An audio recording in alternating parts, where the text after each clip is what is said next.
Kenapa dia bingung dalam hidup ini? Kembali lagi karena dimulai kata Rasulullah dari bangun tidurnya, yang dia ingat bukan Allah, tapi yang dia ingat adalah dunia. Pas bangun dia pagi ini, yang dia ingat, oh pagi ini jadwal panen, pagi ini sawit sebelah sana dulu, pagi ini ruko sebelah sana belum siap, kamar mandinya belum dikeramik, ini di otaknya ini. Hendaknya pernah Bapak Ibu di ujung ceramah ini nanti kita jelaskan yang berorientasi tentang bagaimana aku bisa meningkatkan ibadahku kepada Allah. Hendaknya itu dia pikirkan.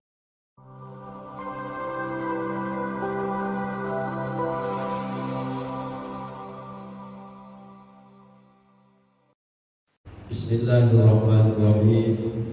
Assalamualaikum warahmatullahi wabarakatuh.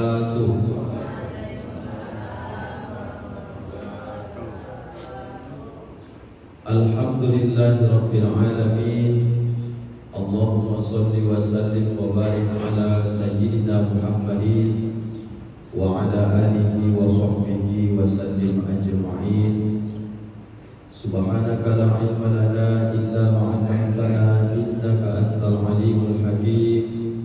Wa qala rabbi shrah li sadri wa yassir li amri wahlul 'uqdatam min lisani yafqahu qawli. Shadaqallahul azim. Allahumma faqihna fid din wa 'allimna at-ta'wil wahdina ila siratikal mustaqim. Amin. Walhamdulillahi rabbil alamin.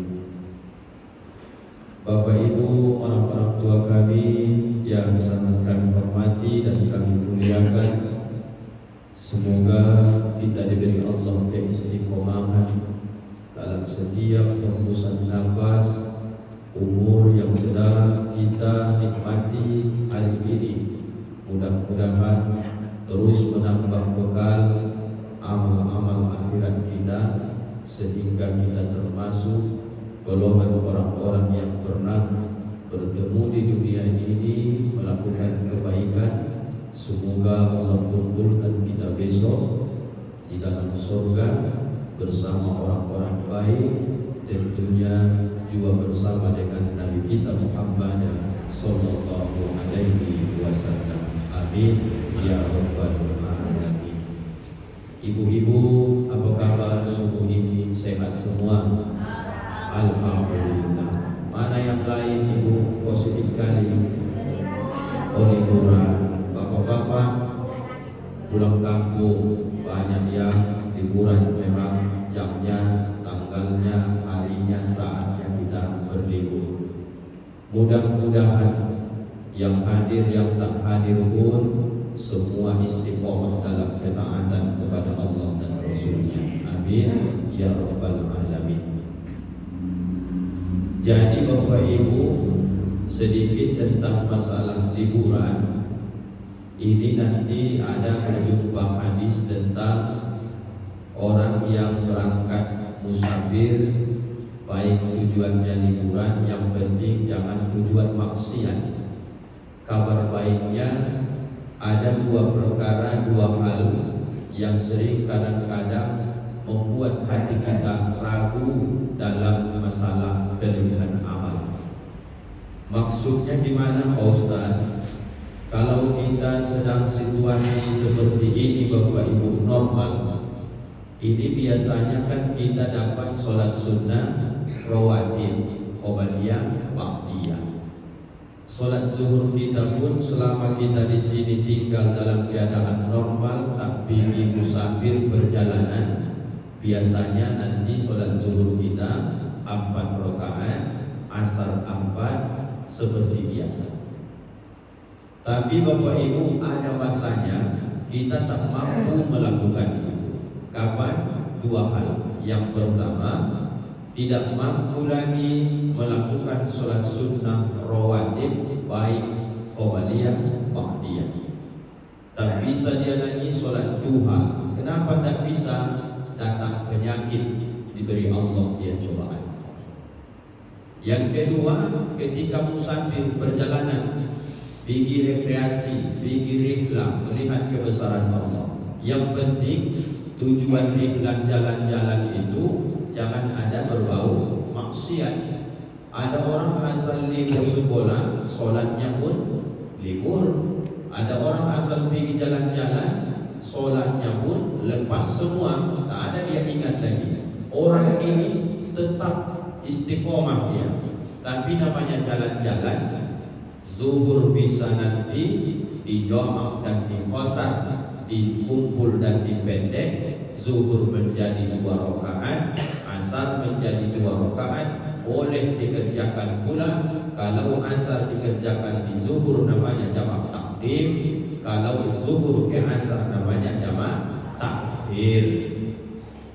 Tidak bisa aku lakukan lagi Pak Ustaz, penyakit sudah mulai menggerogoti tubuh. Jumpa hadisnya Bapak Ibu, orang-orang yang ketika sehatnya dia maksimalkan beramal soleh, hendaknya pernah tinggal sholat sunnah rawatibnya, duhanya, tahajudnya, datang penyakit, tidak mampu lagi melakukan kebiasaan amal itu. Maka kata Rasulullah, biarpun amal itu tak mampu kau lakukan lagi karena kau diberi Allah penyakit, pahalanya tetapnya dicatat Allah seperti kau waktu sehat. Itulah hebatnya Nabi kita ini. Ada orang yang pergi jalan-jalan, termasuk yang menyampaikan tausiah ini. Saya Bapak Ibu, kita semua saya yakin suka jalan-jalan. Saya kalau ke Pekanbaru sampai di Bangkinang Bapak Ibu, sampai di sana azan zuhur, saya tengok kilometer di handphone, di mobil, nah ini udah bisa dijamak kosong. Maka saya singgah di Bangkinang. Kalau bertepatan dapat sholat berjamaah, ikutlah sholat berjamaah dengan mereka. Cuman syarat ketentuan berlaku. Apa itu? Tidak boleh orang yang musafir menjadi imam bagi orang yang bermukim. Tidak boleh. Saya musafir, kemudian saya singgah di musola salah satu di Bangkinang. Azan sholat zuhur, rupanya jamaahnya ada sekitar 5 orang. Maka karena mereka menengok saya pakai peci, maka mereka mengenal ini Ustaz. Iya, tolong Ustaz jadi imam sholat zuhur kita. Sementara saya niat untuk jamak qasar atau menjamak saja. Artinya zuhur itu tetap saya buat 4 rakaat. Maka dalam fikih Bapak Ibu, selama ada orang di situ yang bermukim, maka tidak boleh menjadi imam yang musafir bagi mereka. Tetap mereka yang imam. Nanti ketika 4 rakaat baru bisa naik lagi. Hal-hal seperti inilah Bapak Ibu perlu pembekalan yang suka jalan-jalan ini disampaikan. Ketika kita sedang sakit, waktu sehat, apa amal yang sangat kita maksimalkan, pas sakit tak bisa dilakukan, tetapnya kita dapatkan pahalanya itu Bapak Ibu. Ketika kita sedang tak pergi kemana-mana, kita di Darul Iman, azan berangkat. Kalau perjalanan mana bisa, pas azan kadang-kadang di handphone, kita masih di hutan belantara. Pas azan kadang-kadang tak ada air, namanya perjalanan. Maka Bapak Ibu jangan bersedih. Banyak orang ragu dalam hati, aku tidak sah perasaanku jamak qasar itu, kata dia. Agama ini tak bisa semua masuk di akal kita nih Bapak Ibu. Tapi ketika nanti mendengarkan ilmu dalam hadis Nabi ini, sudahlah serahkan itu sama Allah. Biarpun tidak lagi qobliyah zuhur, tidak dapat ba'diyah zuhur, jangankan yang sunnahnya, yang wajibnya pun bisa diqasar, dipendekkan rakaatnya. Jangan muncul was-was di hati Bapak Ibu lagi. Asal pergi ke Pekanbaru, diajak jamak qasar. Aku ndaklah, nanti zuhur aku sholat lagi. Aku bawa mobil pribadinya. Asar nanti aku sholat lagi. Jangan. Apa sebab? Karena dalam perjalanan kita tidak tahu apa rencana Allah, ujian yang akan mengenai diri kita. Contoh, ibu, saya ini tidak mau jamak qasar. Saya sholat zuhur saja di Bangkinang. Saya nanti asar kan sudah sampai Pekanbaru lewat tol Bangkinang. Ya, rupanya Bapak Ibu setengah 12 sampai Bapak Ibu Bangkinang, makan minum segala macam, azan zuhur. Ibu bapak sholat zuhur saja, mengingat nanti asar insya Allah sesuai prediksi dapat di Pekanbaru. Masuk jalan tol, supaya nampak Allah buat caranya. Pentingnya jamak qasar ini kita lakukan, ini namanya rukhsah keringanan. Masuk jalan tol bisa saja ban mobil bocor, menunggu tukang derek lama lagi, habis waktu setengah jam. Tengok jam sudah hampir jam 3, mobil masih dalam keadaan diderek lagi, belum lagi dibuka bannya. Sampai Bapak Ibu azan asar, kadang-kadang kita masih di perjalanan sibuk. Maka kalau kita dalam perjalanan, ambil keringanan yang diberikan agama. Jangan was-was lagi dalam hati. Ambil jamak qasar. Sudah sering diingatkan guru-guru kita mengenai kafiah dan cara-caranya. Jadi Bapak Ibu, itu sekilas pengantar. Kalau Bapak Ibu sekarang musimnya liburan, banyak kadang-kadang kita merasa amal kita itu tidak maksimal, amalnya tak dilakukan, pahalanya tetap Allah berikan. Alhamdulillah. Bapak Ibu yang dimuliakan Allah, dalam hadis riwayat Imam At-Tabrani, siapa saja kata Rasulullah yang ketika dia bangun dari tidurnya atau di pagi harinya, macam bilang tadi, begitu terbangun, rupanya orang ini pas bangun dia tidak melihat hak Allah ada dalam dirinya, kebesaran Allah itu tak nampak dia ada dalam dirinya. Seolah-olah dia berpikir, napas ini kan aku yang punya, diriku ini kan memang aku yang punya, kesehatan ini kan karena memang aku jaga, kemudian ini semua yang ada ini kemampuan saya. Udah mulai hilang Allahnya, udah mulai hilang tempat bersandarnya. Kata Rasulullah, orang yang bangun di waktu pagi, dia tidak melihat lagi hak-hak Allah dalam dirinya, maka Allah akan timpakan kepadanya 4 perkara. Apa yang ditimpakan ini? 4 ini tak ada yang baik. Bapak Ibu dulu sebelum taat pasti pernah mengalami hal ini, dan akan senantiasa membuat kita selalu tidak bisa bercerita kesulitan, kesusahan yang kita alami dalam hidup. Sekarang sudah taat, alhamdulillah, nanti berbalik dia jadinya. Yang pertama kata Rasul, orang yang bangun di waktu pagi dia tidak melihat hak Allah dalam dirinya, dia tidak melihat kebesaran Allah dalam dirinya. Yang pertama, Allah akan berikan kepadanya sesuatu kesibukan yang tidak pernah berakhir. Orang yang mengejar dunia ini tak ada seperti obah mengejar bayang-bayang. Makin dikejar bayang-bayang sampai detik ini tidak pernah dapat. Selangkah kau kejar dia, selangkah dia lari. Makin cepat kau berlari, makin cepat juga dia berlari. Kapankah bayang-bayang ini harus mengikut ke kita? Mundur kau selangkah, maka dia juga akan mundur selangkah. Artinya, orang yang mengejar dunia ini, kalau digambarkan dalam hadis Nabi, saking tidak pernah puasnya Bapak Ibu, maka tak ada obah seperti kalau dia diberikan 1 lembah ladang dari emas, maka manusia ini pun takkan mengatakan cukup ya Allah. Apa yang dia minta, dia akan minta lagi ladang emas berikutnya.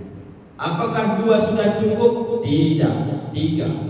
Apakah 3 sudah cukup? Tidak. Sampai kapan di ujung hadis itu manusia ini mengatakan cukup dengan nikmat-nikmat Allah, hatta sehingga mulut-mulut mereka disumpal dengan tanah.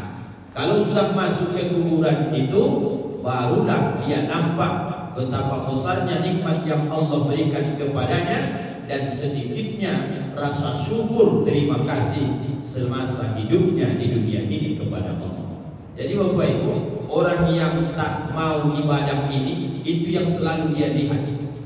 Keresahan yang tidak pernah akhir. Kenapa dia resah selalu menghadapi hidup? Karena tempat bergantung itu tak ada, tempat bersandar itu tak ada. Yang ada dalam pikirannya, aku kerja dapat duit, kalau aku buat usaha ini aku kaya raya. Tidak ada di situ lagi tawakalnya kepada Allah, maka orang seperti ini Allah akan buat selalu hatinya resahnya luar biasa, gelisahnya luar biasa. Apa yang disebut dengan resah gelisahnya? Cita-citanya hanya dunia, dunia, dunia. Biasanya orang seperti ini ibadahnya pun akan terlantar.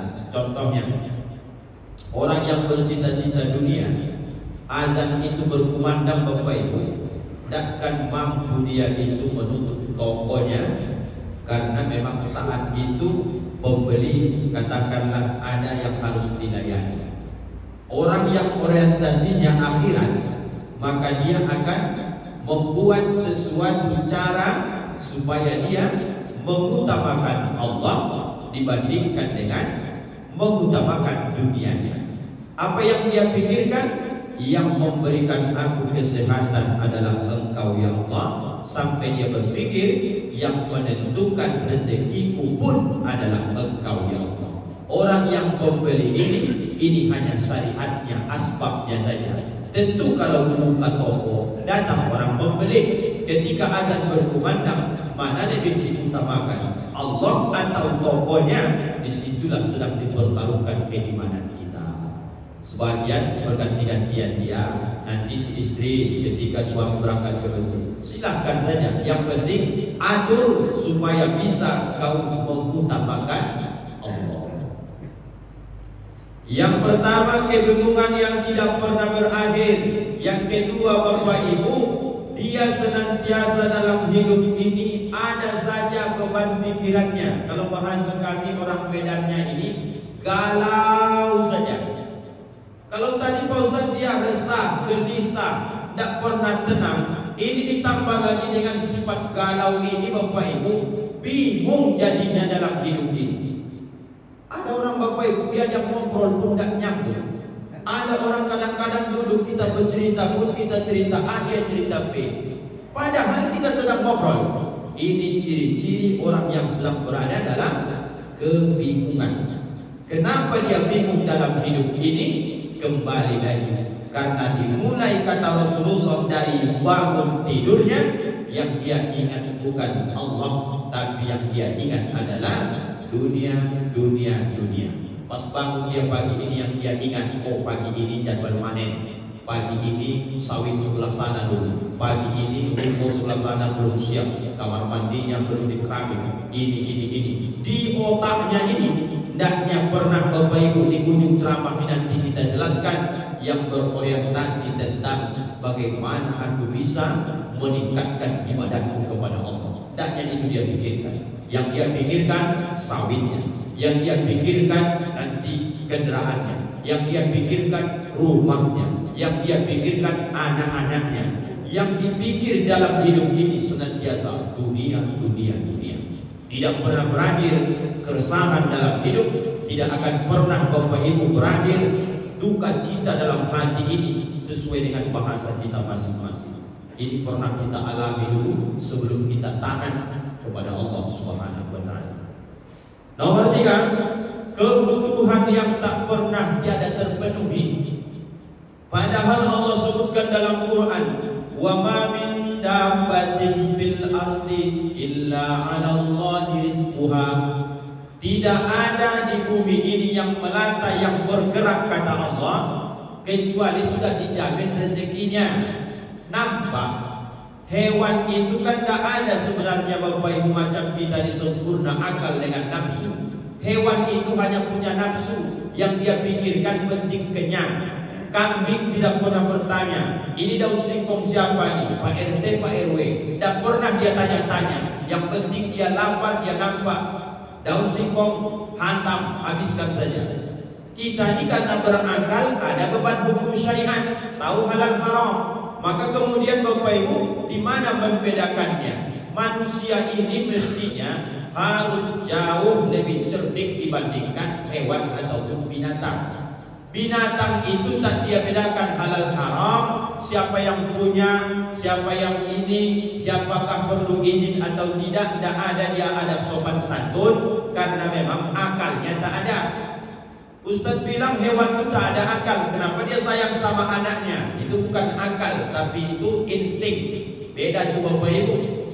Maka kalau kita ini bedanya, kalau bisa Bapak Ibu melihat hewan itu melakukan bebas dalam hidupnya, maka kita sebagai manusia karena ada akal, lihatlah dalam Quran itu. Ya Allah, kambing saja tidak ada yang S1 sampai sarjana, tetapnya tengok dia makan. Betul tidak Bapak Ibu? Tidak ada ayam itu yang pernah daftar PAUD, TK, pandai mengaji, pandai membaca. Sampai detik ini tengok nanti Bapak Ibu, berkeliaran ayam kita di ujung batu ini, tidaknya pernah kita dengar kabar ayam ini mati kelaparan. Bayangkan itu Bapak Ibu. Masa kita yang sudah TK, yang sudah PAUD, yang sudah SMP, SMA, S1, ada lagi yang S2, tapi pikirannya itu selalu bangun tidur yang dia pikirkan, khawatir dia tentang kebutuhan dalam hidup ini. Apa yang bisa lagi makan hari ini? Anak yang kuliah sekian, istri lagi ini permintaan yang banyak, rumah masih renovasi, ini lagi, sehingga Bapak Ibu tidak ingat dia lagi bahwa dirinya ini sudah Allah jamin yang kebutuhannya. Ikhtiarnya kan sudah dilakukan, bekerjakan sudah, buka usahanya sudah, pergi panen ke sawit orang diupah sudah, itulah syariatnya. Tapi rezekinya tetap juga hak Allah Subhanahu wa Ta'ala. Ini datang karena orang bangun tidur memikirkan dunia, kebutuhannya pun dia ragu terhadap Allah Subhanahu wa Ta'ala. Bapak Ibu, yang nomor 4 adalah keinginan yang tiada terpenuhi, yang tiada habis-habisnya. Kebutuhan itu sudah dijamin Allah, itu pun resah dia.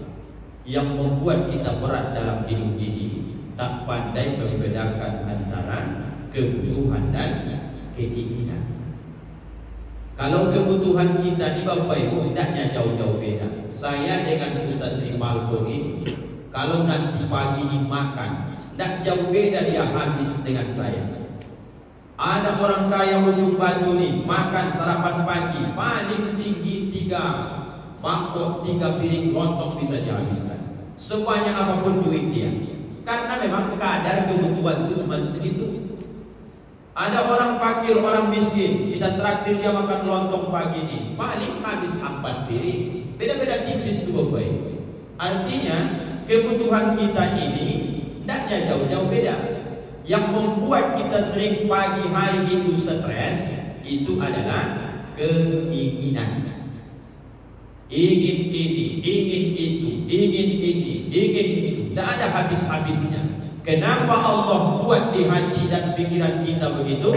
Karena pas kau bangun, yang kau ingat bukan Allah, tapi yang kau ingat adalah dunia. Jadi Bapak Ibu, resepnya aku kasih sama Bapak Ibu paling tidak, kalau cukup waktu 2 lah mungkin ya. Tapi kalau nanti tidak cukup 1 pun jadi ya. Resepnya Bapak Ibu, kalau kata Rasulullah, man ta'arra minal lail, kalau kau bangun tidur di waktu malam. Ini amalannya, ini amalkan di Bapak Ibu supaya jangan muncul sifat yang 4 ini. Siapa yang bangun di waktu malam kata Rasulullah, summa qala, kemudian dia berkata, berarti dia berzikir. Ayat Muhammad tadi pas terbangun jam 2, jam 3, kemudian Bapak Ibu pas bangun biasanya baca doa bangun tidur kan? Alhamdulillahillazi ahyana ba'dama amatana wa ilaihin nusyur. Bagus, amalkan sunnah. Yang paling bagus Bapak Ibu, kalau mau ikut lagi dengan zikirnya supaya makin mantap, maka tambahkan dia dengan zikir yang diajarkan oleh Rasulullah. Apa kata beliau? Kalau kau bangun tidur di waktu malam, maka kau zikirkan La ilaha illallah wahdahu la syarikalah, lahul mulku wa lahul hamdu wa huwa ala kulli syai'in qadir. Alhamdulillah wa subhanallah wa la ilaha illallah wallahu akbar. Wala haula wala quwwata illa billahil aliyyil azim. Siapa kata Rasulullah bangun tidur baca zikir ini, yang pertama, Faghfirli, dia berucap, ya Allah, ampunilah aku, maka detik itu Allah ampunkan dosa-dosanya. Kemudian dia masih mampu setelah bangun, kadang-kadang kita mau tidur lanjut lagi, mungkin tengok jam, setengah 3, nantilah setengah 4, sejam lagi tidurlah. Biasa itu Bapak Ibu, tapi sudah dibacanya zikir itu, Allah ampunkan dosanya, kata Nabi. Ada orang ditengoknya jam 3, Alhamdulillah, kau pilih aku malam ini ya Allah. Dari sekian banyak orang ujung Batu Rokan Hulu, kau pilih salah satu di antara sekian banyak orang, kau bangunkan aku di keheningan malam untuk bisa bercakap-cakap, berdua-duaan dengan Engkau ya Allah. Syukurkan itu Bapak Ibu. Kadang Bapak Ibu dibangunkan Allah lewat apa ya? Lewat batu. Nak siap-siap batu itu Bapak Ibu, terbangun, tengok jam setengah 3. Syukurkan, Alhamdulillah, dengan batu ini bangun aku ya Allah. Rahasianya Bapak Ibu, salah satu orang yang tandanya dicintai Allah, maka Allah panggil dia di saat-saat orang lain tak diperdulikan oleh Allah. Makna perdulikan itu apa Bapak Ibu? Banyak orang ujung Batu katakan 1000 jiwa yang tahajud malam ini yang diundang Allah, demi Allah tidak akan 1000 jiwa ini. 1000 kita contohkan, paling banyak mungkin 100 yang dibangunkan oleh Allah. Kalaulah bangun tahajud orang ujung Batu yang 1000 jiwa ini, subuh ini, demi Allah Bapak Ibu, hendaknya muat kita sholat subuh di Masjid Darul Iman ini. Apa sebab? Tahajud kaitannya pasti nanti akan lanjut ke sholat subuh berjamaah. Yakin ya Bapak Ibu itu? Dan usahlah ujung Batu 1000 jiwa ya Bapak Ibu. Kita di rumah itu anak 5, Bapak Ibu 2, bertujuh. Apakah yang 7 ini Allah undang tahajud tiap malam? Jawabnya, ada yang sekali sepekan tak pernah dibangunkan Allah. Ada yang mungkin dapat 3 kali sepekan, tapi ada mereka di rumah itu tiap malam diundang oleh Allah. Berbahagia, bangga. Maka Bapak Ibu di usia tua ini, kalau sering-sering Allah bangunkan di keheningan malam, apakah gara-gara batuk, asam urat, penyakit lain, sudahlah, bawa saja ke zikir, syukurkan. Dengan cara itu Allah mengingatkan. Bukankah Bapak Ibu, kita ini jauhnya sebenarnya lebih dekat dengan Allah ketika kita sudah mulai lemah fisik ini dibuat Allah. Kalau sehat terus kita Bapak Ibu, agak-agak renggangnya kita dengan Allah. Di saat banyak duit, usaha lancar itu Bapak Ibu, agak jauhnya kita sama Allah. Tapi ketika ekonomi morat-marit, mencari ya Allah. Begitu Bapak Ibu. Ketika kesehatan mulai terganggu, mulai lagi bersandar ya Allah. Minta tolongnya itulah yang membuat Allah ridha, suka. Bahasa sederhananya, senyum Allah menengok hamba ketika dia sudah mulai mengakui kelemahannya. Jadi rata-rata Bapak Ibu hidup di begitulah kalau Ibu pikir-pikir dari dulu. Kenapa Pak Ustaz? Di saat Bapak Ibu sedang banyak-banyak duit, cara ngomong kita pun berbeda itu Bapak Ibu dengan tidak ada duit. Di saat usaha lancar, ketika bangkrut, cara ngomong, cara berpakaian kita pun berbeda. Begitulah dunia Bapak Ibu. Jadi orang ini apa yang dia peroleh? Zikirkan Bapak Ibu. Yang pertama, ampun dosa. Orang ini ketika dia tengok setengah 3, dia lanjutkan, dia buka kamar mandinya, summa yatawaddo kata Rasul. Kemudian dia ambil air wudu. Setelah dia ambil air wudu, ada 2 lagi yang dia dapatkan. Apa itu? Usolli sunnatan tahajjudi rak'ataini lillahi ta'ala. Sengaja aku sholat sunnah tahajud 2 rakaat karena Allah Ta'ala. Atau dia tidak tahajud dia, apa yang dia lakukan? Usolli sunnatan taubat rak'ataini lillahi ta'ala. Sengaja aku sholat sunnah taubat 2 rakaat karena Allah Ta'ala. Allahu Akbar. Dia sudah zikirkan seperti yang kita bacakan tadi. Kemudian dia tadi sudah meminta ampuni aku ya Allah, Allah ampunkan kata Nabi. Dia lanjutkan berwudu, kemudian sholat. Sholatnya itu pun diterima Allah kata Nabi. Summa doa, dia angkat dari tangannya, dia berdoa. doanya pun diterima oleh Allah. Jadi Bapak Ibu, zikirnya habis bangun tidur nanti akan kita baca sama-sama. Kalau itu kita lakukan, dapat bonus kata Rasul 3 sekaligus. Belum lagi waktu subuh datang, sudah ada orang yang ampun dosanya, ada orang yang diterima sholatnya, ada orang yang diijabah, dikabulkan doa-doanya. Pertanyaannya, hafal tak Bapak Ibu zikir ini? Belum Pak ya? Supaya kasih tahu apanya ya, rahasianya. Zikir yang diajarkan Nabi ini tadi setiap habis sholat kan sudah dipandunya kita. Tinggal merubah sedikit saja Bapak Ibu. Apa yang dirubah itu? Alhamdulillahnya dahulukan, buat nomor 2 subhanallahnya. Kalau zikir habis sholat itu biasa subhanallah 33, alhamdulillah 33, Allahu akbar 33, ditutup dengan tahlil la ilaha illallah. Kalau itu apa maknanya Pak Ustaz? Sesibuk-sibuk apapun Bapak Ibu, jangan tinggalkan subhanallah 33. Ini akan merangkap nanti alhamdulillah 33, 33 kali 399, ditutup tahlil la ilaha illallah, genap 100.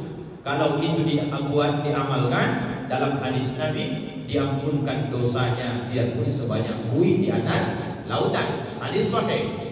Kalau ini bangun tidur Pak Ustaz, merubah nomor 1 ke nomor 2, nomor 2 ke nomor 1. Maka Pak bunyi zikirnya harus menambahkan waw. Bagaimana caranya Pak Ustaz? Alhamdulillah wa subhanallah. Wawnya itulah Pak bedanya Bapak.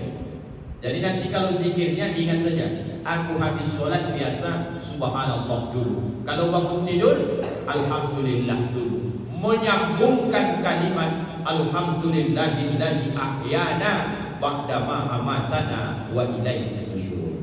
Coba Bapak Ibu ikuti pelan-pelan biar kita pandu ya, supaya dapat amalan ini. La ilaha illallah wahdahu la syarika lah, lahul mulku wa lahul hamdu wa huwa ala kulli syai'in qadir. Satu riwayat mau pakai yuhyi wa yumiit silahkan, tidak apa-apa. Ada 2 riwayat dia. Yang paling mudah itu pakai Bapak Ibu. Alhamdulillah wa subhanallah wa la ilaha illallah wallahu akbar wa la hawla wa la quwwata illa billahil aliyyil azim. Tutup dengan faghfirli. Arti faghfirli itu maka ampunilah aku. Kalau itu enggak dapat ujungnya, buat bahasa kitanya saja. Setelah membaca tadi zikir itu, ya Allah ampunilah aku. Kalau Bapak Ibu mau lanjut tidur lagi balik, tidur saja. Yang penting dosamu sudah Allah ampuni. Tapi kalau Bapak Ibu mampu lanjut ambil wudhu, kemudian sholat, sholatmu kata Nabi diterima oleh Allah. Kau doa lagi, doamu diterima oleh Allah. Inilah Bapak Ibu, amalkanlah dulu ini ya. Nanti kalau dikasih banyak-banyak wayang pulang, orang-orang tua ini tidak boleh dibebani dengan hafalan lagi ya. Yang penting diamalkan Bapak Ibu.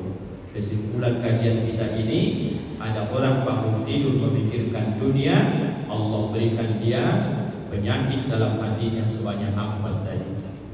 Kalau orang bangun tidur memikirkan Allah, memikirkan akhiratnya, maka juga dia dapat ampunan dosa. Kemudian dia Allah terima sholatnya dan diterima doa-doanya. Jadi silahkan pilih Bapak Ibu. Orang kafir itu bangun juga dia pagi ini, orang munafik bangun juga dia pagi ini, orang beriman bangun juga dia pagi ini. Sama-sama Allah fasilitasi semua. Betul tak Bapak Ibu? Tapi ada orang yang difasilitasi hidupnya, dia selalu bersyukur kepada Allah Subhanahu wa Ta'ala. Inilah Bapak Ibu kajian subuh kita pada kesempatan ini. Rasanya sudah kita pilih bahasa yang paling mudah dipahami. Tolong sama-sama kita sampaikan pesan-pesan agama ini kepada sanak famili dan keluarga kita supaya sama-sama selamat dunia dan akhirat. Terima kasih Bapak Ibu atas segala perhatian. Mohon maaf atas segala kekurangan.